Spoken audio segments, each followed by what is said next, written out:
Mestre do consórcio aqui. Hoje eu quero falar com você sobre alavancagem de capital através do consórcio. Muitas pessoas, elas olham para o consórcio, a grande maioria dos brasileiros, aliás, olham para o consórcio que ele é um meio para você conseguir adquirir um bem, seja um veículo, seja um imóvel, seja até mesmo fazer uma cirurgia plástica, um serviço.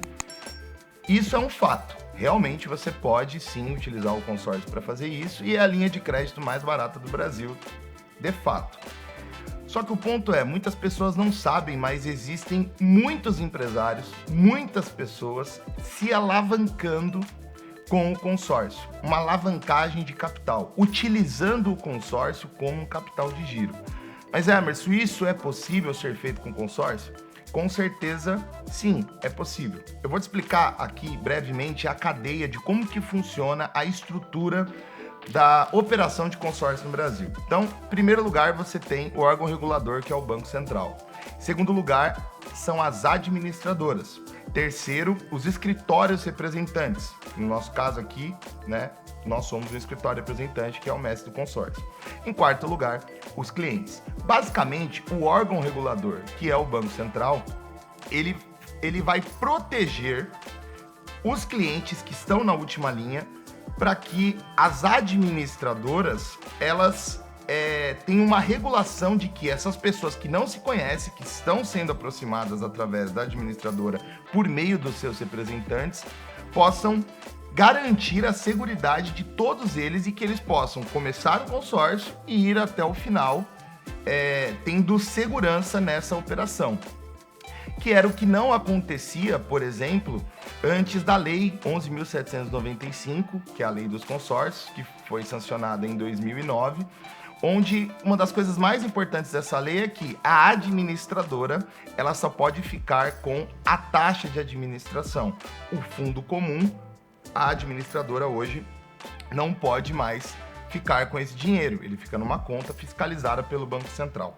Emerson, o que isso tem a ver com alavancagem de capital? É porque para ser liberado o dinheiro do consórcio, desse fundo comum, é preciso que a administradora preste conta para o Banco Central de qual é a finalidade desse dinheiro. E ele precisa ter uma garantia, seja um veículo ou seja um imóvel.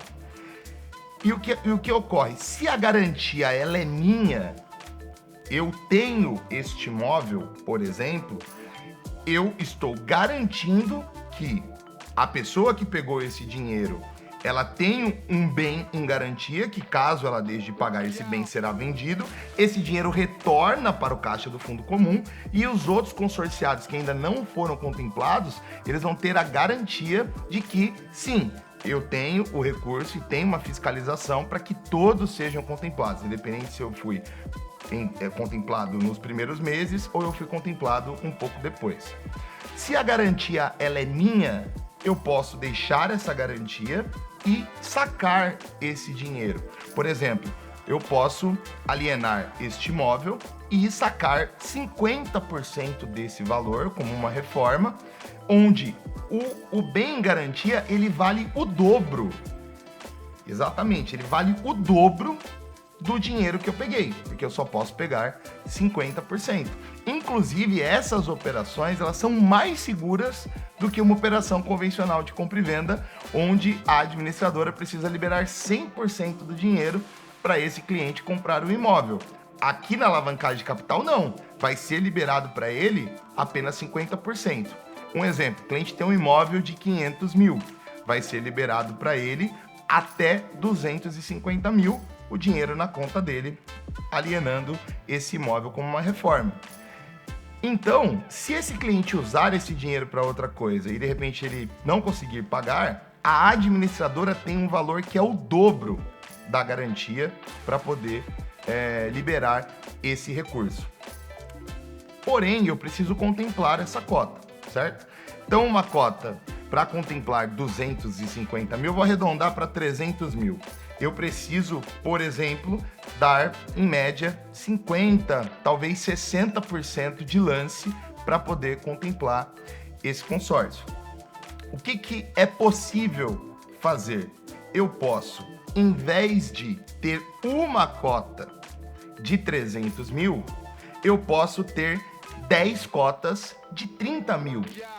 E se eu tinha que dar, então, para contemplar 300 mil, 180, eu posso dar 18 mil em cada cota, contemplar essa primeira cota, sacar esse dinheiro e depois fazer isso sucessivamente. Vou te dar um exemplo de um cliente real que nós tivemos aqui no escritório. O cliente, basicamente, ele precisava levantar 500 mil e ele tinha sim uma garantia que valia 1 milhão. Em vez de fazer uma cota de 500 mil, ele picou esse valor em 10 cotas. Nós fizemos para ele, no caso, foram 10 cotas de 80 mil reais. E ele deu 30% de lance, 30 mil de lance embutido, e ele deu mais 20 mil de lance da mão. Ou seja, ele tinha 50 mil disponível, porque dos 80 tirou 30% de lance embutido, e ele ficou com 50 mil disponível. E ele ofertou 20, ou seja, ele se alavancou em 30 mil. Então ele tinha disponível 50, ofertou esses 20, mais os 30 embutido, e ele sacou 50 mil.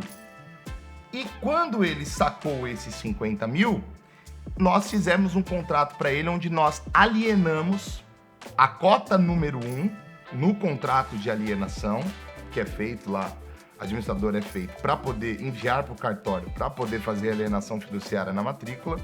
Ela colocou a cota 1, que ele já contemplou, e todas as outras cotas, a cota 2, 3, 4, 5, até a cota 10. Então o processo de alienação ele foi feito de uma única vez. Depois disso, foi só o cliente pegar esses outros 20 mil, dar de lance de novo e sacar os outros 50 todos os meses. O primeiro lance, a primeira cota, demorou o processo de alienação. Demorou mais ou menos 60 dias para ele sacar o primeiro. As outras cotas, o processo já estava feito. Então ele só dava o lance, contemplava, colocava um aditivo e sacava o dinheiro. Aí em 5 dias úteis o dinheiro dele estava na conta. E em 10 meses ele conseguiu levantar 500 mil reais. Gastando quanto de dinheiro dele? Ele só gastou 20 mil para conseguir ofertar, para conseguir pegar 500 mil reais. Isso dá menos de 10% do lance, certo? Dá menos de 5%, na verdade. Dá 4% de lance. Ele conseguiu levantar esses 500 mil. A diferença é que ele só demorou mais tempo. Então, às vezes as pessoas perguntam, cara, eu consigo contemplar a cota com lance muito pequeno? Consegue.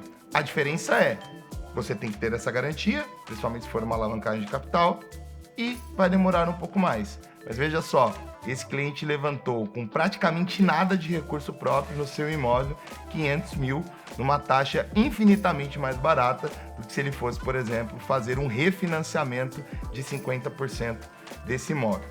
E eu quero falar com você, se você é um empresário e você quer fazer alavancagem de capital, você precisa de capital de giro na sua empresa, e você tem imóvel, caminhão ou veículo para você deixar de garantia, nós conseguimos fazer um plano para você. Você pode clicar aqui embaixo, aqui nesse vídeo, e ali tem um link de WhatsApp e alguém da nossa equipe vai falar com você. Se você conhece alguém que quer fazer também alavancagem de capital, compartilhe esse vídeo com essa pessoa, porque tem um caminho, um plano sério, um plano legal, onde você consegue sim se alavancar com consórcio, pagando muito mais barato do que um dinheiro que tem aí nos bancos, que capital de giro, além de ter um prazo curto, a taxa ela ultrapassa os 2% ao mês, e aqui vai ficar com certeza abaixo de 1% ao mês para você. Fechado? Então, clica aqui embaixo, alguém vai falar com você, compartilha esse vídeo. Se você ainda não é inscrito, se inscreve aqui no nosso canal e a gente está disponível aqui para poder te atender. Fechou? Eu fico por aqui, até o próximo vídeo, valeu!